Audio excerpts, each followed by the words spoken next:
Hey everyone, welcome. Can I get a thumbs up if you can hear me? Excellent. Switch to gallery view. Very cool, got 35 people.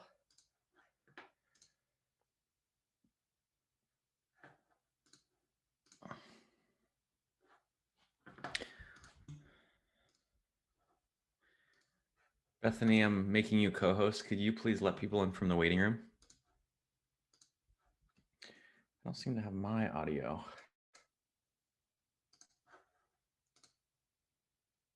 Could you say something, Bethany? Yep, I got it. Oh, okay, cool. I can admit people. Thanks. Excellent. Well, welcome everyone. Good to see Luca's on the call as well. My name's Tiago Forte. Probably know me. I don't know how you would be here otherwise. And this is a really quite casual open Q&A and chat about my book, my recent book, which is called Ways of Knowing. Bethany, when you get a chance, maybe you could put a link to the Amazon page in the chat. And it's quite an informal call. We're going to spend, the way I want to do this is spend the first half, the first 30 minutes on the content. I'm really, really curious about to hear what you all thought of, what you learned, what surprised you, what you realized from reading the book or part of the book about the different kind of forms of intelligence that we have at our disposal. That's basically been my research project over the past couple of years. And this is the first time I'm able to kind of hear the reflection back from all of you en masse. So that's exciting. But there's another part that's just as exciting, which is the format that this book was released. So the second 30 minutes, I'm going to ask Luca, who was really gracious and kind enough to really recreate the book. It wasn't just a simple copy paste job. He had to recreate the full text of the book as a Rome research graph. Rome research is a note-taking, but really like a network knowledge management tool that has been quite up and coming over the past year or two. And so I want to spend the second half looking at what that looks like. Luke, I'll ask you to share your screen so we can see it visually. And then I'm sure many of you are going to have questions for him about how that works or how best to use it. And then I'd also love to hear from some of you that are Roam users what you've discovered. Like Roam is such an interesting tool that I'm sure some of you have seen patterns or correlations or connections between different chapters and different ideas that I didn't even see. So as always, there's as much in it for me learning from you as vice versa, hopefully. And let's just kick off this discussion. So first half on the content, I'll ask you to, we have enough people that will use the raise hand feature. If you click the reactions button in the Zoom toolbar, a window will pop up and then there's a button that says raise hand. And then I'll just call on you. When I do, please just unmute yourself. And it can be a question or, like I said, an observation, a comment, a realization, an insight, an epiphany, whatever it is. I'd love to hear it. Who wants to kick us off?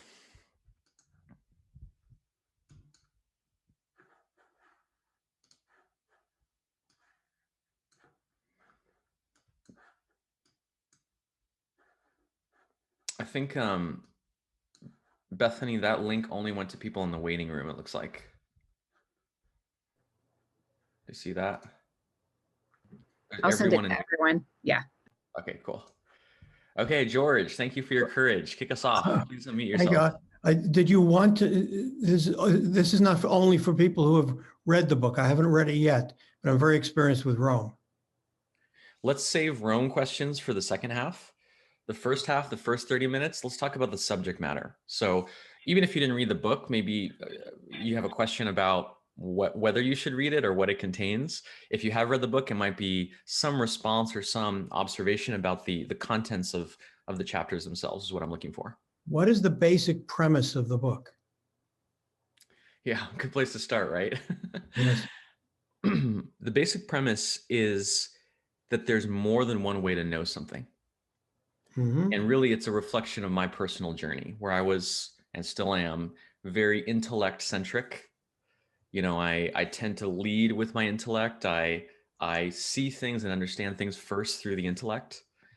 And it's really the chapters of the book, which are in chronological order, more or less, approximately chronological order, are my own learning journey that I'm documenting and sharing with you about how to know things in your body, how to know things with your emotions in your heart, how to know things through others, like in a collective way, how to know things through technology, or like your second brain, your system of knowledge management might know something and you don't, but you feel like you do because you're so integrated. That's the basic premise. Thank you. Yeah.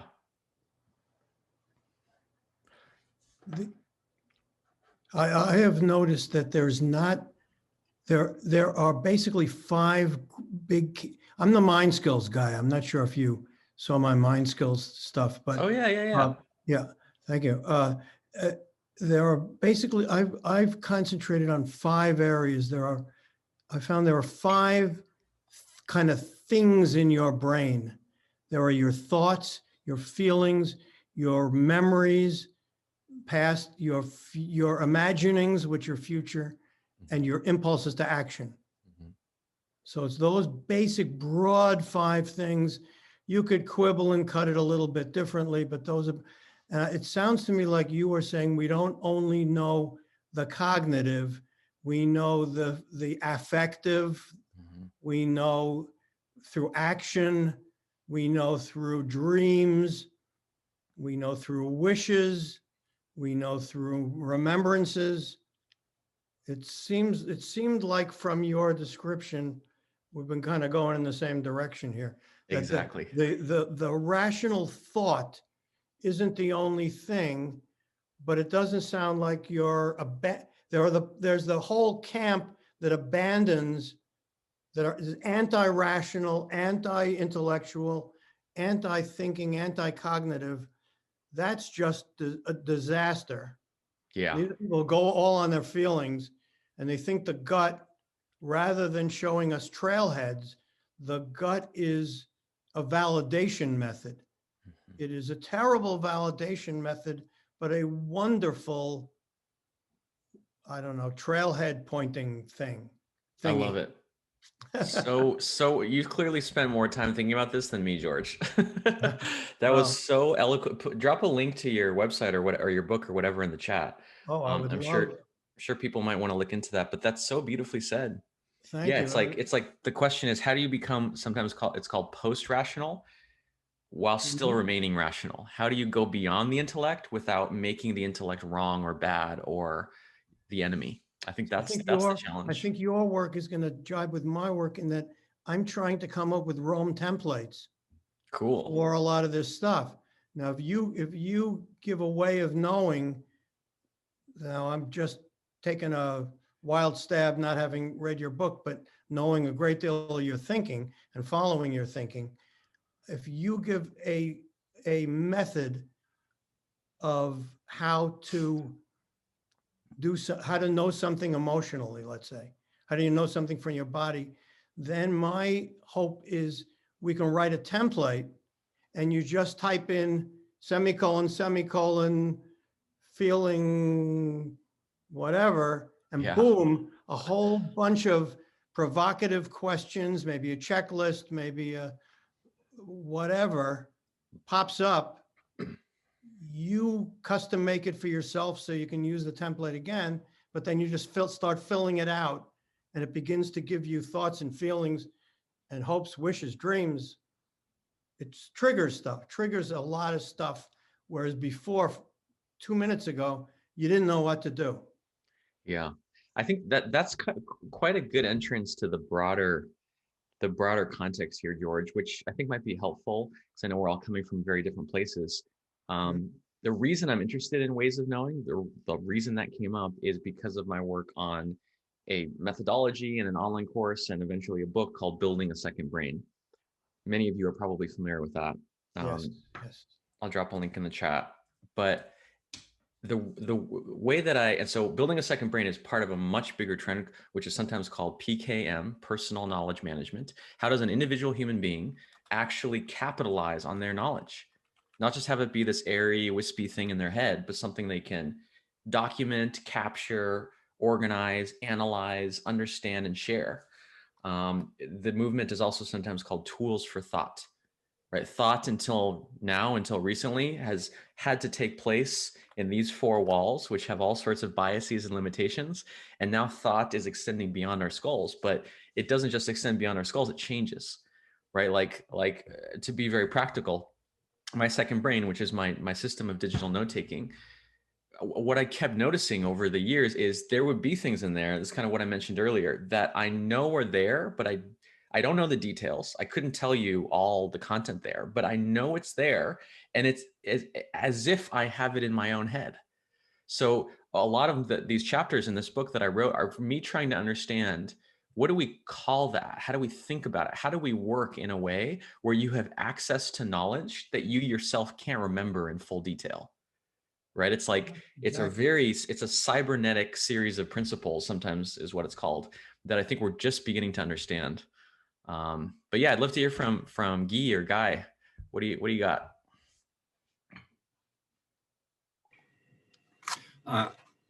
Thanks for calling on me. I read the book and I made notes, and it just so happens that I forgot that this meeting was going to take place at this time, so I don't have my notes in front of me. So my question is actually basically based on the main takeaway that I had when I reached the end of the book, and that was it may be more appropriate to your second half hour, but I was thinking this was a pretty big risk to share the alternate chapters, the chapters that are not about the brain way of knowing, the the intellectual base of one half of the book. And I'm wondering, was there an event? Because all of us are netizens. I'm sure we all have our experience. We're citizens of this digital age, and there's a lot of sort of random malice out there. And when you show too much belly, you do that at your peril, and you almost never get away with it. And I was wondering what prompted you to where did the guts come from to take this plunge and share with us those alternating chapters? Yeah, thank you for that. Thank you for acknowledging that. It definitely felt risky. Definitely felt not what a productivity guru is supposed to publish. But you know what I found? Do you pronounce it Guy or Guy? It's Guy. Okay, cool. Yes, I definitely get hate mail, lots. But almost universally, the hate mail is coming in response to the intellectual stuff.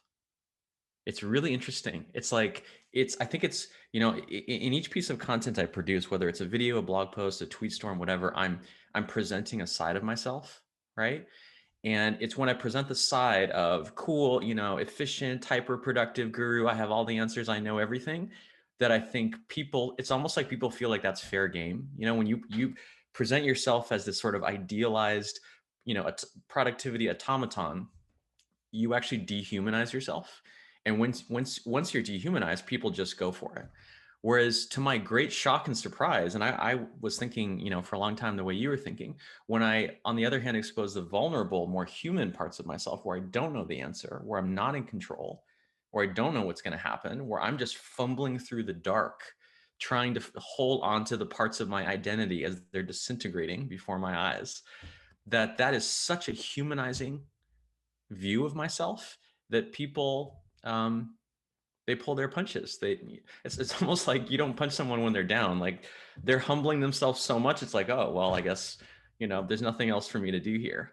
So I've been just so pleasantly surprised and really amazed by their responses that people have given me in response to some of the more vulnerable things.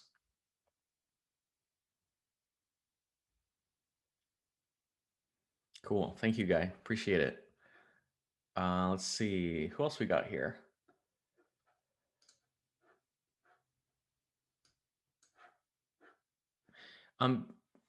Bethany, maybe you could, can you grab the table of contents of the book and Sure. just drop it in the chat just as a reminder? I don't even remember all the chapters in there. Yeah, I'll go and get that. Cool.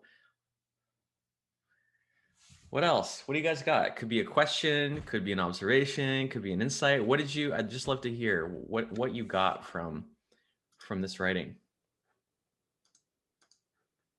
Glenn, good to see you.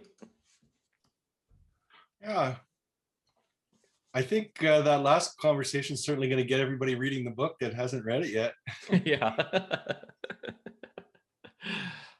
The question that I had, or I just wanted to kind of delve in a bit more, and maybe this would spark more questions as well and comments.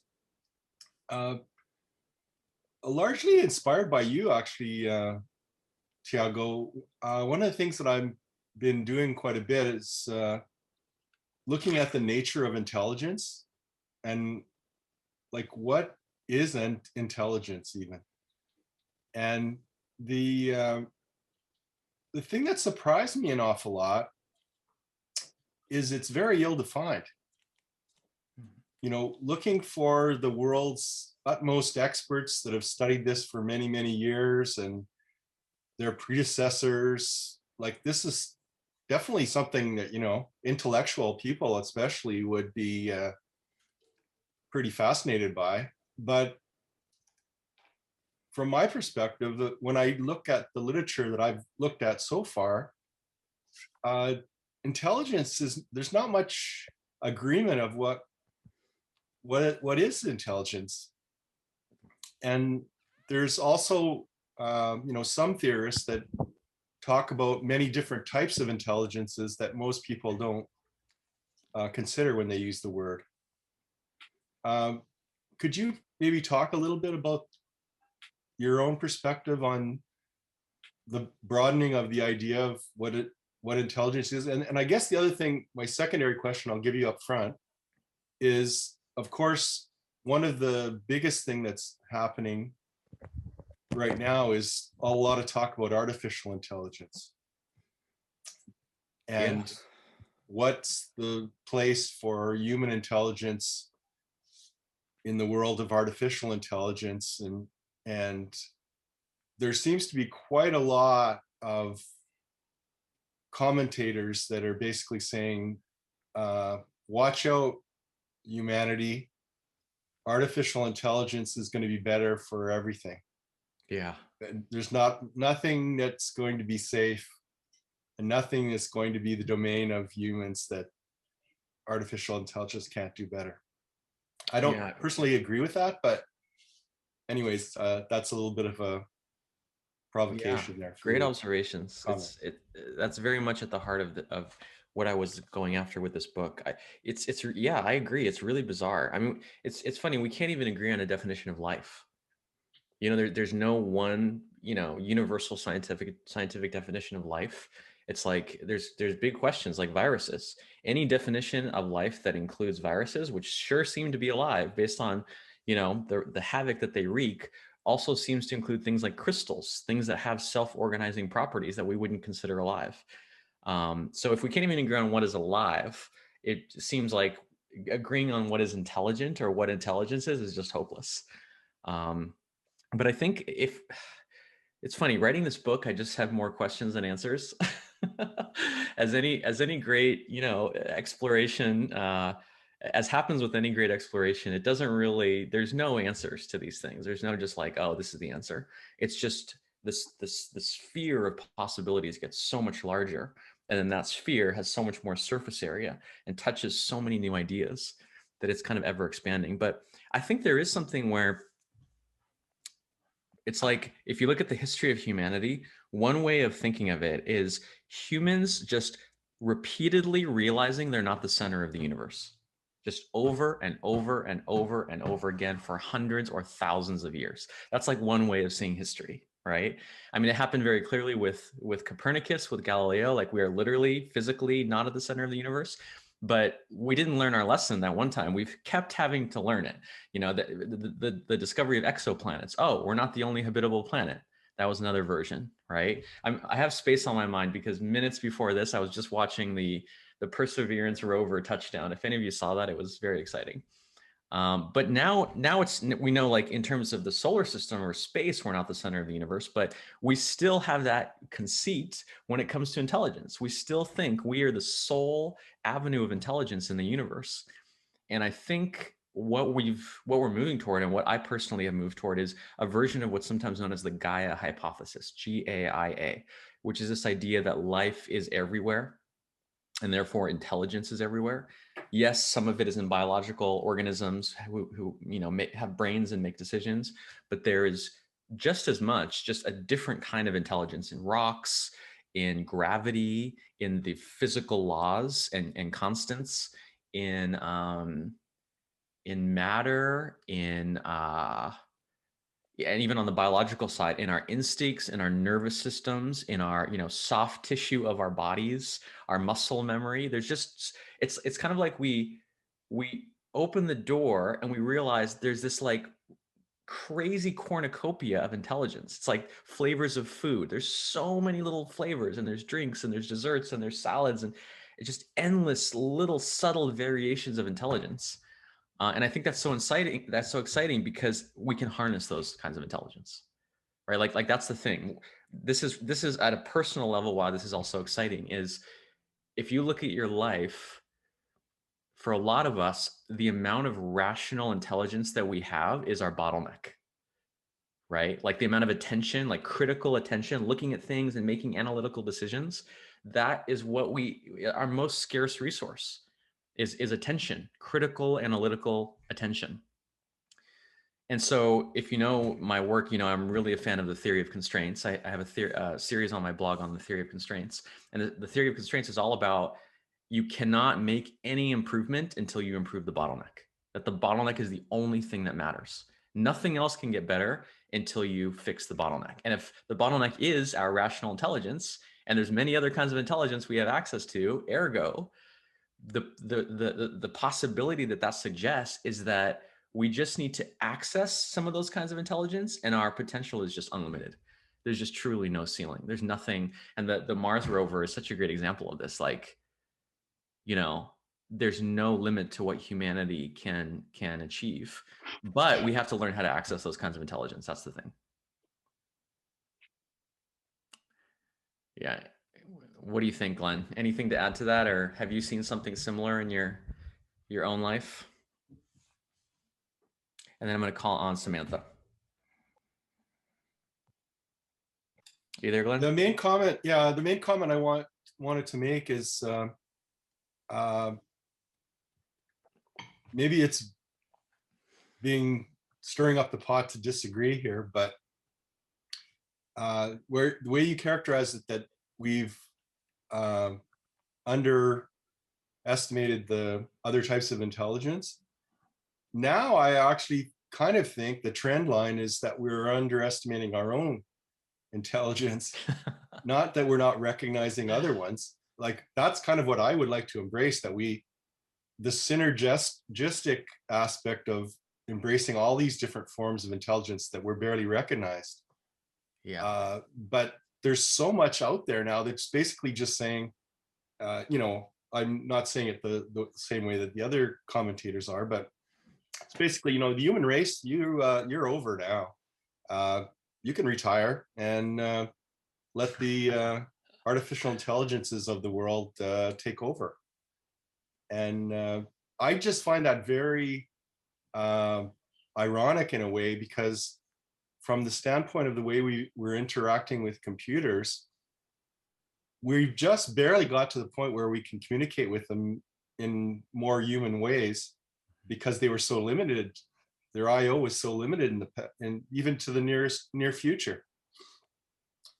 So for us to go from, we can really use all these things to augment ourselves, to, well, our tools are so good they don't need the people anymore.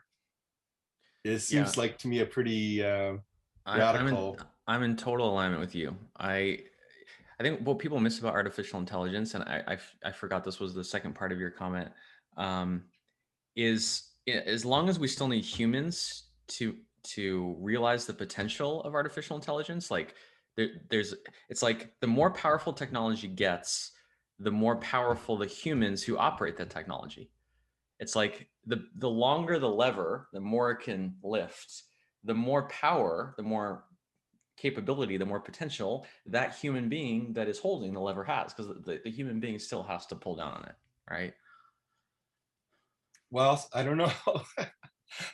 At least for now. Yeah. That could change in a few years, but yeah, some good thoughts. But really good thoughts. the other thing too that I would just throw in the mix is, even if this was true, that the artificial intelligence can handle these things better than we can, to me, there's a huge trust issue. Just turning over the reins to something you don't understand is a superstitious thing. It's not, to me, an intelligent thing, decision being made. Yeah, it's a superstitious one, just saying. Absolutely. Like, what, blind trust? How do you know that you can trust these other forms of intelligence? You need some verification of some kind, I would think. Yeah, it's a great question. It's a great question. I'm going to move to Samantha here. Thanks, Glenn. Appreciate it. Yeah, he's got some interesting thoughts on the future of artificial intelligence. So it's kind of cool. Yeah, I caught you on the Clubhouse party line yesterday. Cool. So, like, what did you think? That was my first Clubhouse appearance. How did it go? You did excellent. Top notch. I love how they're always referring, oh, my buddy Tiago is telling me I should lean into the camera. So anyway, every time I go into a little thing like this, someone's talking about you. So, or David, or Ali. Anyway, just with your book there, first of all, I want to say I love how you generously share yourself to help other people. It's pretty amazing. So I appreciate it, and just made me really think about how in the last so many years we've been trying to separate professional and personal, and COVID has really shown that. I mean, look at everybody's not even in their fancy offices, right? So like, we're seeing that there is no separation. So it's really nice to see people like you step out and show that there's a blend. We're a blend of both. Sometimes we're more of one than the other, but there's never just one. That's a really, I think you can understand a lot of what's happening in the world by noticing that barrier between your personal and professional life is just collapsing. It's just being obliterated. I think that's a very cogent observation. Thank you. Something that stuck out to me was probably more or less when you started getting personal, of course, because I'm a Rome research user. So the brain part of it was like done deal for me, right? I'm just like, oh, I'm on board with that. But what really stuck out to me was like, you talk about trauma and you talk about storing trauma, and you talk about how the body stores that trauma. So I was like thinking about it from more of an emotional side of it, is that it's like you felt the need to heal your heart, but the heart wasn't strong enough. So you decided to put your brain into like triple time to make up for the heart. And I'm speaking from experience, it takes one to know one, right? And I did the same thing.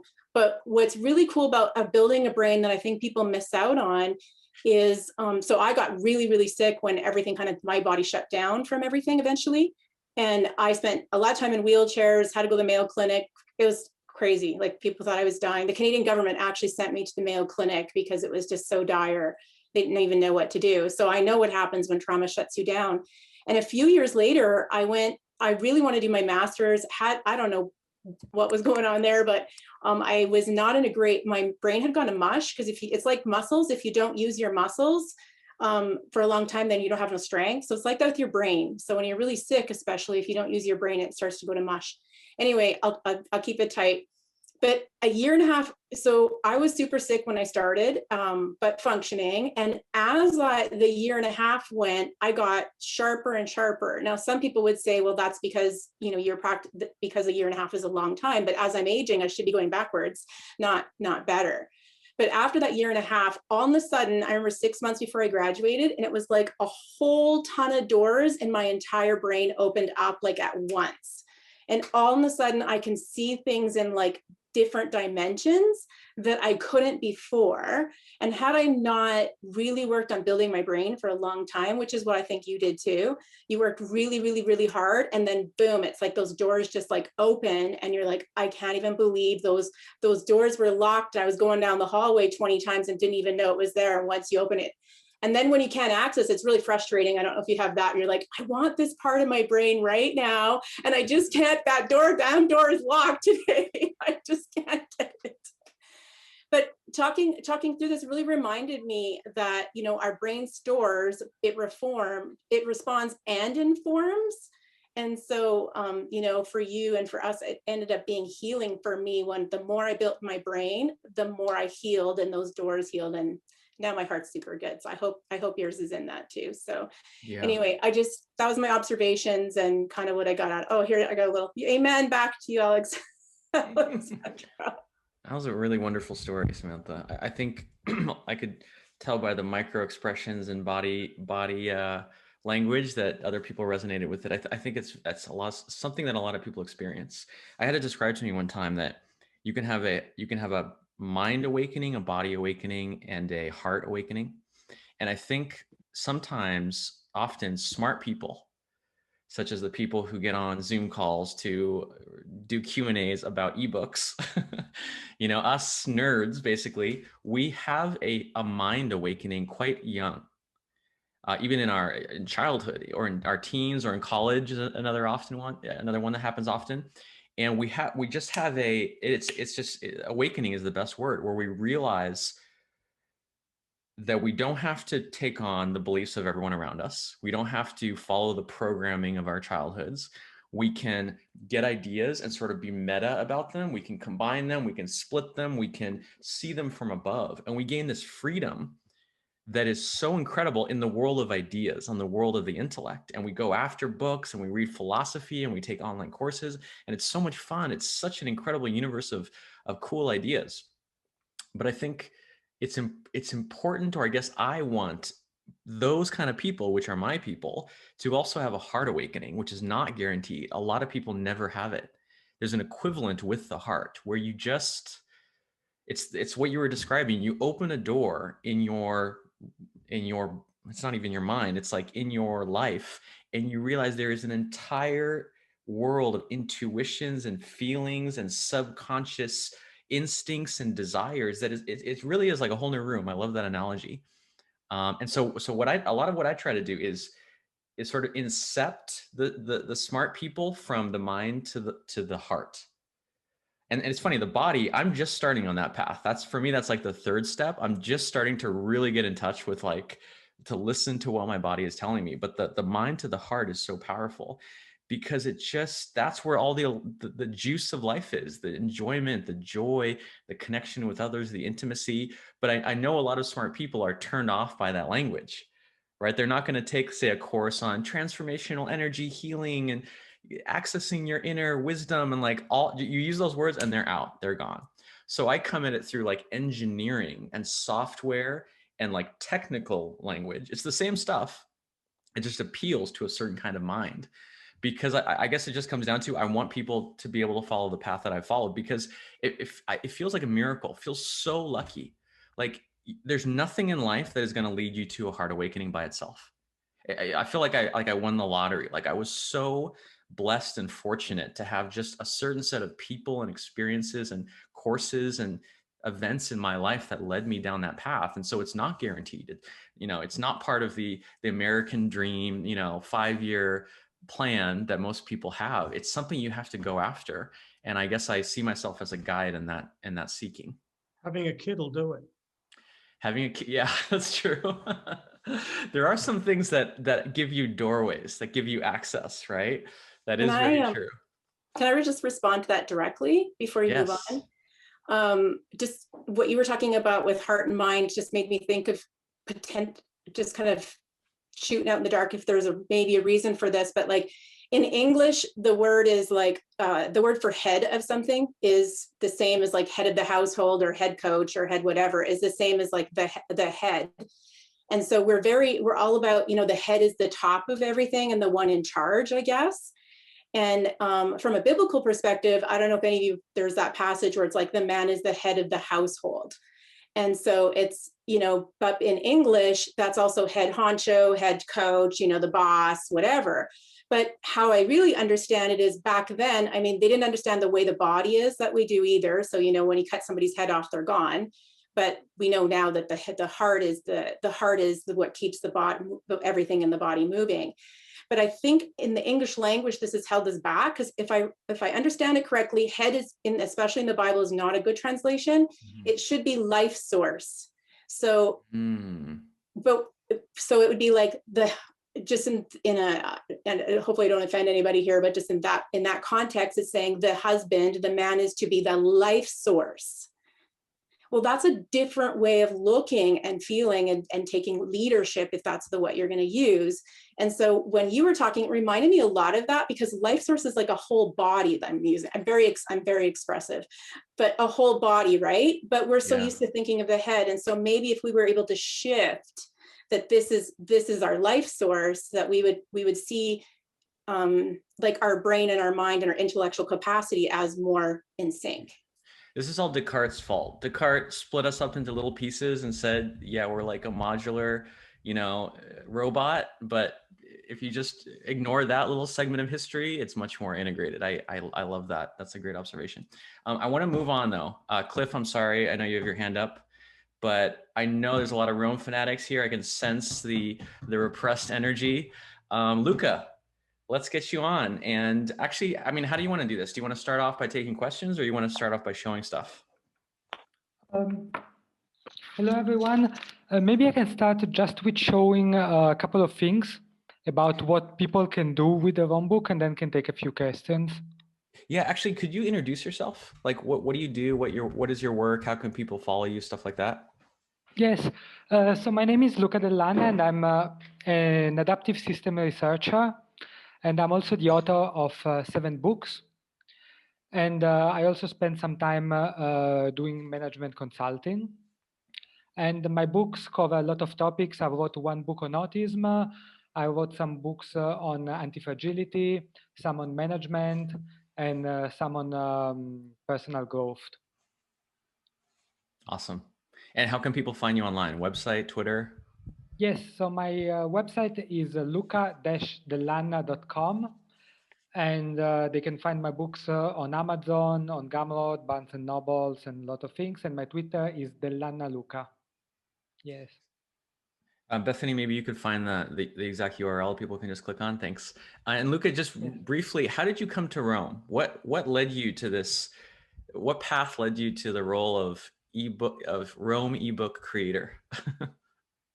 Yeah, so I discovered Rome quite recently, actually, and I just fall in love with it, because not only you can take notes, but you can also build links, and you can build links the moment you need them. So you don't need to think too much about it when you're writing notes, but then when you need something, you can just double click on a word, you create a new page, and you have all the links to that page, to that thing that you need, and that's just awesome. And so I've been using it a bit personally, like to take notes about my life, about car maintenance, for example, these kind of things, some ideas that I was reading. And then I was about to publish this book on ergodicity. And it's a very non-linear book. I mean, it's not like a fiction book that has a linear path from A to B, but there are a lot of paths that you can take in different directions. And that was perfect to write it using Rome, so that readers can explore different things, and also they can highlight, annotate, and directly integrate with the body of notes. And so I invented the format of the Rome book. I published the first book with that. And yeah, then I already knew you. We met last year in Singapore, and then you came here with the idea of putting your book on Rome, and that was just also another great fit. Perfect. Okay, let's see it. Yes. Someone needs to give me screen sharing authorities. Yeah. Okay. Now you should be able to. Great. Yeah.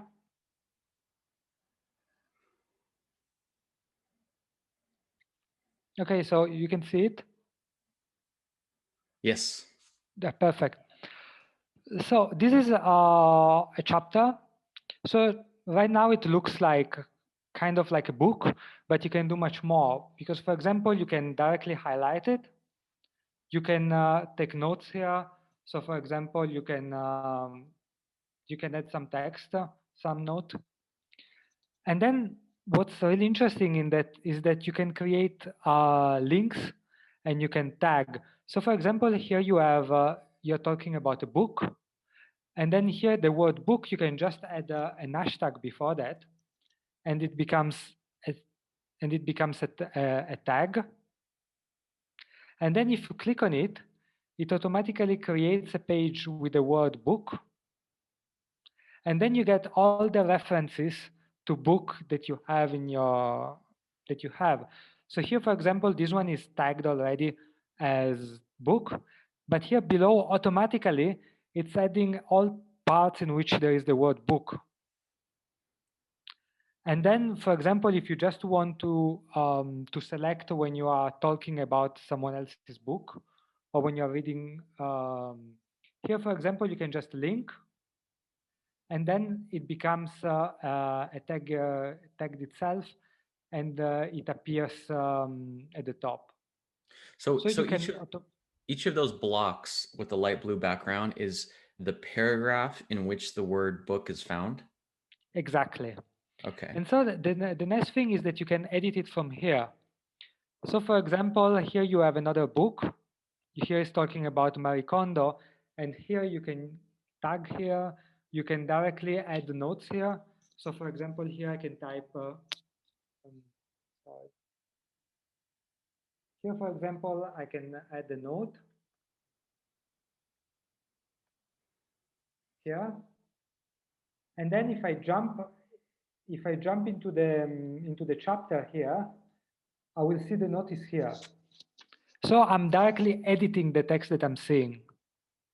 So an edit made anywhere, an edit made anywhere is reflected everywhere. Exactly. Cool. Exactly. And then, for example, let's see that here I go to the table of contents. For example, here you talk a lot about trauma. So for example, I can select the word trauma and I can make it into a page. I just add these chup characters and it becomes a page. It becomes a link. And here I can automatically write notes that refer to trauma. And then again, I can find all linked references and unlinked references. And here again, you talk about trauma. So I can read from the perspective of trauma. I can read all your references in the book about trauma. It's super fast. And then you can create links again. You can add notes. So it allows, for example, you read the book once, and then you want to read it for a specific purpose, for example, to learn more about trauma, and you can automatically like search, filter, create a summary. And yeah, so these are just some of the things that you can do. Can I try a metaphor for that? So I'm a novice Roam user myself, and I understand everything in terms of metaphors. So I'm looking for metaphors. It's kind of like you have a gigantic pile of leaves. Tell me if this is right. You have a gigantic pile of leaves, and you jump into the pile of leaves with a needle with a piece of string attached. And every time you find a leaf, or I guess you instantaneously find every leaf that has a certain word, and you just like go through all the leaves, and then you step out of the pile of leaves and pull that string, and suddenly you have this thread of only the leaves that have that word. Is that kind of what we're doing here? Exactly. I love this metaphor. Exactly. Very cool. And then one last thing that is great is that what we saw so far is like about your book in a vacuum. But what you can do is that actually you can import the book into your own graph. So for example, you already have some notes about trauma and they automatically link all together. So right now, what you're seeing on my screen is your book in a vacuum. But if instead I imported it in my own notes, I could see all the links to my experiences of trauma. for example. Mm. And if I'm looking at my experiences of trauma with only one click, I can search your book. So basically you can network different, let's say, different books, different bodies of knowledge, and they all become building blocks that you can improve in the future. This And then is so one neat. last thing, which is really great about Rome, is that this block, for example, this block here that I'm seeing, where you're talking about a chronic PTSD, has a unique reference. And the reference stays the same whether I'm looking at this on your computer and whether I'm looking at it in my computer in my own graph. Which means that in the future, you can do some really cool things on top of it. You can build on top of it. You can update a block in the future, and it will be updated also in my graph. You can eventually publish a second book that links to the first, and that can all be seamlessly. So right now, you're not only giving a body of knowledge, but you're also building bricks to build further knowledge in the future. Very cool. Very cool. Let's take some questions. I'm sure we have some more advanced users that are going to have some challenges for you, or maybe things that you've discovered and you want to share with us. Let's see. So Samantha and George, was that from before, or is that? I think George, you had something with Rome, right? Yeah, I definitely do. I have a question, a couple of comments quickly. Luca, is it possible to buy Building a Second Brain and both of Tiago's books in Rome format? As I did, I bought your ergodicity book, and I'm reading your ergodicity book in my Rome graph, which is so friggin' mind-blowing. I cannot even tell you. And I'm linking to it, and I'm making comments about it, and it is wild. And before you answer that, just let me add one other thing, because you might want to comment on that. I am now writing my book on my mind skills playbook on Rome in a public graph. So you can come onto my book and make comments about my book as I'm writing it. You can say, hey, George, you missed something. How about this? You know, and hopefully I'm going to have Luca reorganize it to be as organized as his ergodicity book, which is just unbelievable. It's got all kinds of links to go back and forth and stay, you know, to navigate it. And you know where you.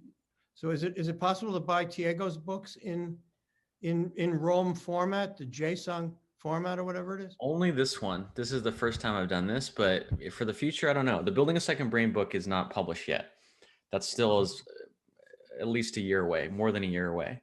But I don't know. I think the Rome, from my perspective, our books are going to have to get more user friendly, and I think probably have some sort of copy protection. Although I know that's completely antithetical to this approach, for me to really invest in that. But Luca, what do you think? What is your response to that? And also, like, to broaden it, what should people do who are interested in publishing something like this, whether it's a book or an article or a knowledge base? Like, can you give some advice for the interested writers here? Yes. So just to answer your question about copy protection and user-friendly, there are a couple of interesting startups that are working on this. And also Rome is adding features as we speak. And I've been externally collaborating with one such startups, for example, that is planning to add that is doing some interesting work in the space. So I think that in the future we will definitely see some great work in this direction, and it will become more friendly. More in general, advice for people who want to publish a book in Rome. You basically have two approaches. The first one is that you write it directly in Rome. And the second one is that you write it first as a traditional book, then you bring it to Rome, and then you add some connections and some of the things which are Rome specific. I would advise, unless and if the book is in a lot of disconnected information, you can write it directly in Rome. If instead you still have like a main thread that you want the reader to follow, I advise you to take notes in Rome. And then once you collect all the notes, etc., you write at least an outline on a piece of paper or in Microsoft Word or whatnot, so that you have some linear structure. And then you append to the linear structure, you append the notes and the chapters that you are building in Rome. But so even if you have like, if you are giving the reader the possibility like to explore it in its own direction and way, you still want to give him the option to have a linear structure. And yeah, and just as another note, I can also like, I offer some professional services on bringing books into ROM format. Yeah. I see your hand, Samantha, but I want to give anyone else a chance that we haven't heard from yet to either ask a question to Luca, or maybe you have some story or observation from exploring the Rome version. I mean, that's kind of what I'm most curious about. If someone learns something or realized something about my book because it's in Rome format, that would be a really exciting thing, right? Because it means that the format is not just a different skin, it's not just a different UI, but that it fundamentally changes what is possible to understand about a body of text. Anyone else? Gosh, shy. Everyone's so shy today. Samantha, is that a new hand or was that from before? It was new, but like anyone else can go. I just get super excited about Rome. We'll give them a chance to think about their question, but go for it. Some people are asking me about the Rome portal. So there's a new Rome portal that was just released. And I think anyone who wants to know where it's going is going to see like what your book means. So in order to write your book will be easier. So the new Rome portal is a Chrome app that you can search for. And basically you're able to advance search engine yourself. So, and then at even higher level than we already were, like than what Luca was showing us. And you can interact with the graph in 3D in there as well. And it would work. So if you guys want to see a demo of it, I'll put a link into the YouTube. You have to go to our book club. I'm in the Rome book club right now. So you got to watch it, our live session, to get the demo, but it will really help explain it in a way that you wouldn't get anywhere else. So, but what I think from your book, what gave me the idea is I have lots of ideas, but I haven't got to the book part. So to just continue to just keep putting those ideas in, because with the way that Rome graph is going, that when I start writing a book, what Luca just showed me, just opened it up. I'm like, oh, I want to talk about trauma, but then I've written all these notes about trauma, so I can do them into the book. So that should make book writing easier, as well as a way to interact with the book. So like what George was saying too about group interaction. So if you go to that Rome graph, you're going to see how you could potentially map anyone who's ever commented and looked at a 3D world map of where everybody is who's been commenting on it. Whoa. So it sounds like you're leaning more towards writing the book in Rome and using Rome's features in the writing process itself. Yeah, that's what I'm thinking of after seeing what you're doing or what you did. So very cool. Very cool. Glenn, go for it. Yeah, I just wanted to make a quick comment, and perhaps Luca could extend his demo a little bit more. And that is about the graph. For some people that are not as familiar with that, there's actually some really amazing things that are developing. Another application I use is Obsidian, and they have a lot of new features with the graph. And there's other companies that are building enhancements to the graph so that you can visualize things and filter things very powerful ways. So, I don't know if Luca, you want to show a little bit about how the graph view, you can see the links between things or something like that would be. Yeah, so I guess you're referring to this. Luca, your sound is muffled, it seems like. Oh, sorry, I lost the microphone. I guess you're referring to this. So ROM offers you this possibility also to visualize the nodes in the graph. And what I've seen in my experience is that the first moment that you have like the book yourself, the graph is not really useful. Like you see mostly like the structure of the book, but it becomes very interesting. So this is a new copy of the book. So it's not the one that you're seeing is a copy without the notes. But as you begin building notes, you would see new notes that appear here. To be honest, to be fair, I don't really use this feature that much. I prefer like using it as I showed you before. So I directly get to the notes here and I create them with hashtags or with pages. Sorry. Sorry. And then I prefer like seeing like the content of the nodes. So I'm mostly looking at here. But as you were saying before, there are also people that I know that are using the graph. And indeed, there are, I've seen a few plugins, or I've just seen the new version of Obsidian that also looks interesting. It allows to manipulate the graph more. Like right now with Rome, you can mostly just see it and not actually act on it too much. Does that image, that structure, does that tell us anything? Does it, what are the biggest nodes there? Yeah, well, so far, for example, you get some of the central chapters, how motions are made and so on. But right now, the book, I left it like it. I didn't tag it that much because I wanted the readers to tag it so that they can decide what's important to them. They can decide what's relevant to them. I think, for example, Samantha said that she was familiar with the part about the brain and less familiar about the personal parts. So in that case, for example, you get to tag the parts which are relevant for you. If I added too much text myself or you as the author, then what you will see very cluttered and you will see a lot of noise and not necessarily much of the signal which is relevant for the reader itself. So for me, my interpretation is that the reader adds tags, adds connections where they're relevant for them. And when they start doing that, then the graph automatically shapes around what's important to them. So they can see like the bigger dots, they become what's important to them and not necessarily to the author. And then they can use that even visually. For example,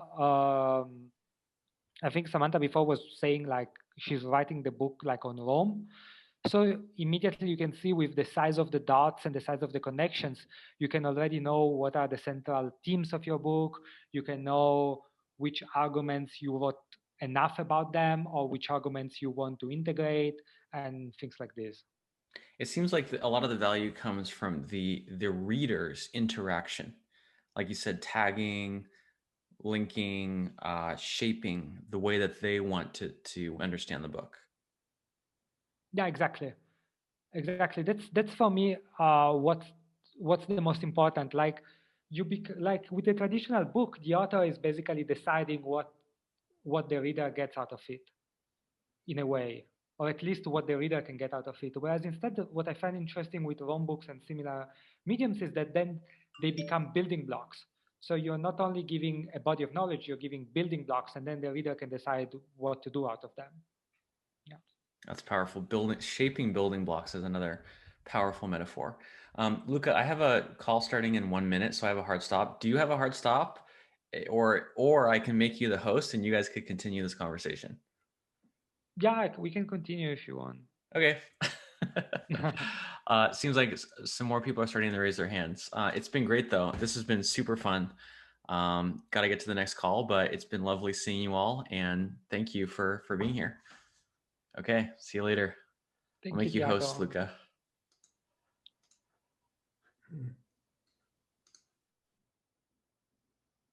Thank you. I will just get the questions. I see here some raised hands. I will begin with who didn't speak yet. Pablo? Hey, how's it going, Luca? I want to start with expressing my gratitude for everything you just presented. And even though I haven't read Tiago's book or have I ever used Rome, I can already understand the magnificent power it has for you to be able to compile all your notes and connect them in a way that you've never seen them before. And this reminds me a lot to mind mapping, which is a tool I discovered last year, and that has exponentially augmented how I organize all my knowledge.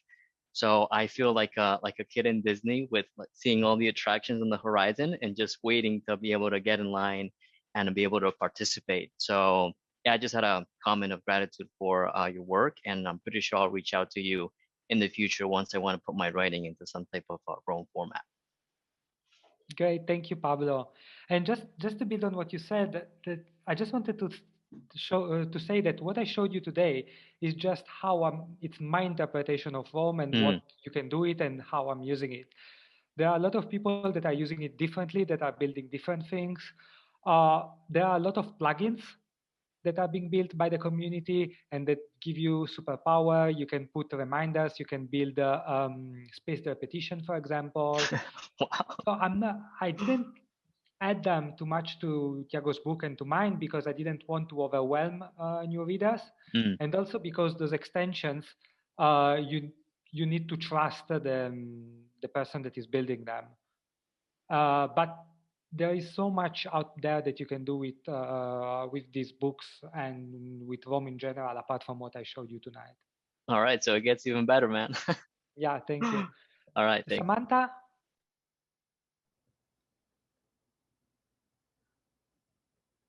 Samantha, I see you raise the hand. Yeah. Oh, sorry. I think my hand must have still been up. Sorry about that. Oh, no problem. George, then? Yes.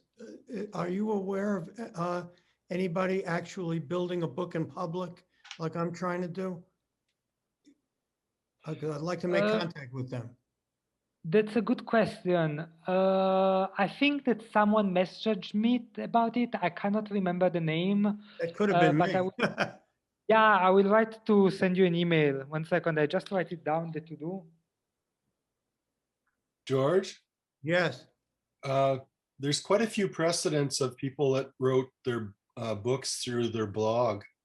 Yes. And there's also another method that you might not have heard of is called LeanPub. Meme Pub? Yeah. It's actually a format for books. And it's oftentimes used by authors that want to get feedback on their book before it's actually published. So they basically send out versions of it prior to it being completed to get feedback to help them finish the book. Excellent, excellent. So that might be useful to you. I'll look that up. Thank you. Yes, yeah, I'm not just looking for feedback. I'm actually looking for participation. I want to know, I want Glenn to come along and say, hey, I'm an expert in such and such. Here's my template for how I do the magic thing I do. Yeah, I mean, that is so exciting, isn't it? Yeah. Oh, that's like real collaboration, right? Yes. And that's one of the things that I've found recently too, is I used to be the old model where it's like I was protecting my ideas and I thought somebody might steal them. And now I'm trying to get more into collaborative mode. And I find it's amazing what you can do when you involve other people and do it as a partnership rather than I'm going to go in the log cabin somewhere and write this, and then here's the unveiling of it, and I hope you like it. Well, I grew up in the old school where I wouldn't talk to you unless you signed an NDA. Yeah. You couldn't get me on the phone. It was crazy. Yeah. But yeah, that's collaborative. The collaborative opportunities are just amazing. This is going to really make a huge difference in the world.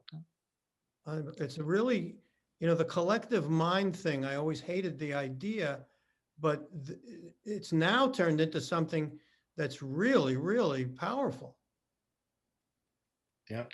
It's the old division of labor applied to the mind. Yeah. Yeah, and I just wanted to add one thing that I've seen working well for the people building in public, is that sometimes if you just put the link out there, some people go contribute and some people don't. But something that works very well is that you create a Zoom session and you say, everyone who wants to collaborate and comment on my book, just come online at, I don't know, Saturday at 3 p.m. And then that's actually a good way to get even more feedback or to start collaboration. I will actually do that. I'm the inventor of the telephone focus groups. I've been teleconferencing for 25 years, and wow, you know, I specialized in expert groups because I could get them on the phone together. You'd have to fly them into, you know, they were all in different cities.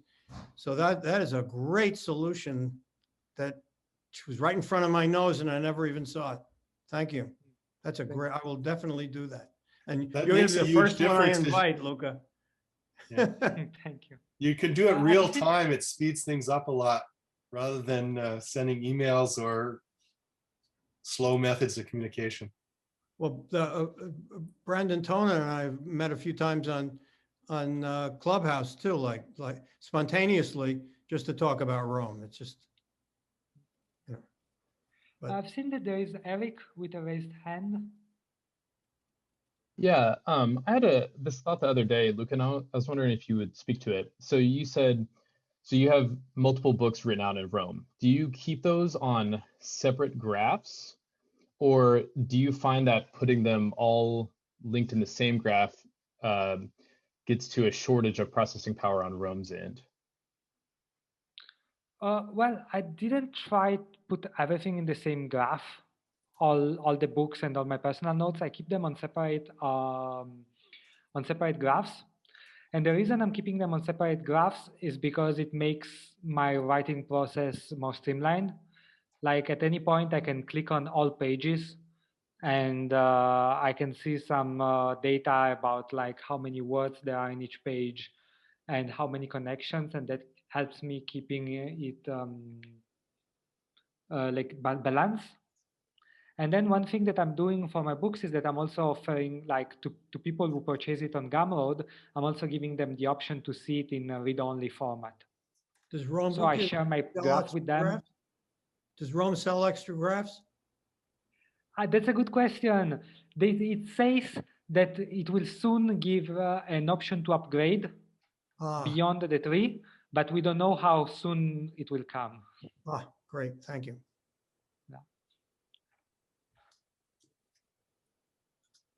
I guess to add to that, and this is just a thought, I would be interested in having almost like like you said, there is the problem of over connections, but having almost like a library of Rome books where you can see the connections between many books and many different ideas. I was kind of exploring that thought on Twitter before, but I saw that Rome was tweeting where they said to just wait patiently and let Rome build as they build, and maybe that possibility is in the future. Yes, and on this, I also did a Rome newsletter, which is a newsletter in which you can actually get the issues in as Rome pages, and you can import them in your own graph, and then they automatically link with each other. They link with previous issues of my newsletter, and they also link with whatever is in your graph. So I will just like put here the link for people who want to subscribe.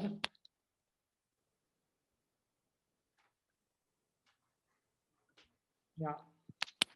Oh, sorry. I put it as a direct message. I didn't want. Sorry, 1 second.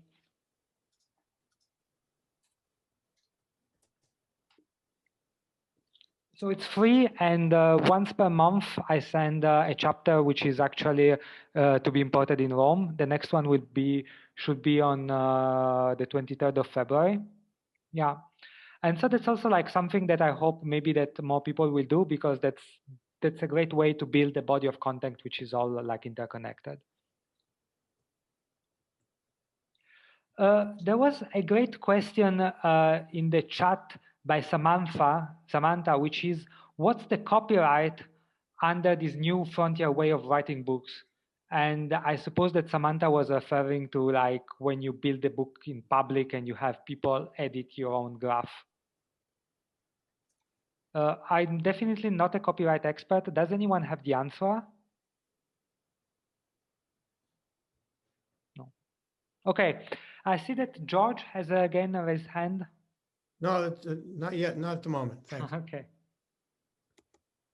Yeah, there's quite a few people that write books that are they don't believe in copyright. There's a whole community, actually, if you want to look into that topic, because they've given up the digital rights management approach to things. And the normal thing is it's very horrifying to people because they think they're gonna have their stuff stolen again and not get the revenue. But there's some authors that have done very well by making it public domain.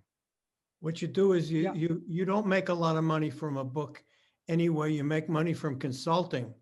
So I gave away copies of my marketing and consulting books in email and PDFs, and I gave away a load of them, but I was doing six-figure contracts from those books. Yeah. That's the way you make your money from a book. But I recognize it's a sensitive subject because it is. You don't want to give away everything. You got to have some monetization strategy where you can make a living as well. Yep.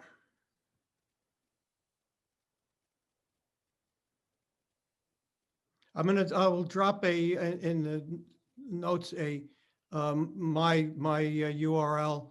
Anybody who'd like to come and watch a book being actually written day to day, you know, you're welcome to. Good idea, yes. Welcome to join and make comments and play around with it. You can only, I've got it set up so you can drop a block, you can edit your own block, you can't edit my blocks.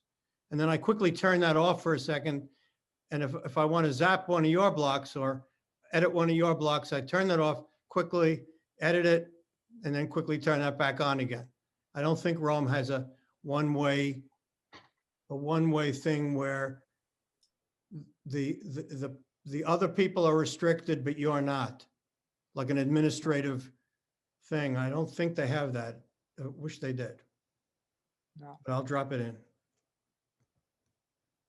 Great. I just answered a question that I got into the chat privately. Someone asked me if there is a link to the Rome edition of the book. So Tiago published the ebook on Amazon and the book, and then inside there is a link to the Rome edition of the book. Yeah. I see that Ken has a question. Hi, Ken. I was just going to offer it. It's in the board gaming world, with a lot of people putting out board games, I know they get a lot of people play testing the games.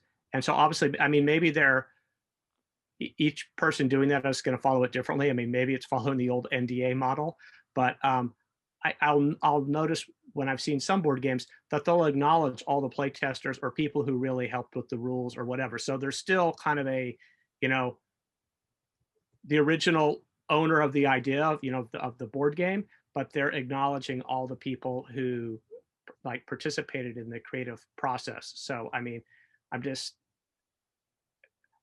yeah, I don't know how it'll work in the future with books being, if they're more collaborative, but just wanted to put that out there that something like that's happening a little bit in the board game world, but it's probably varying by person to person and company to company. Yeah. Guaranteed it's going to get a lot messier. Oh yeah, most probably, yeah.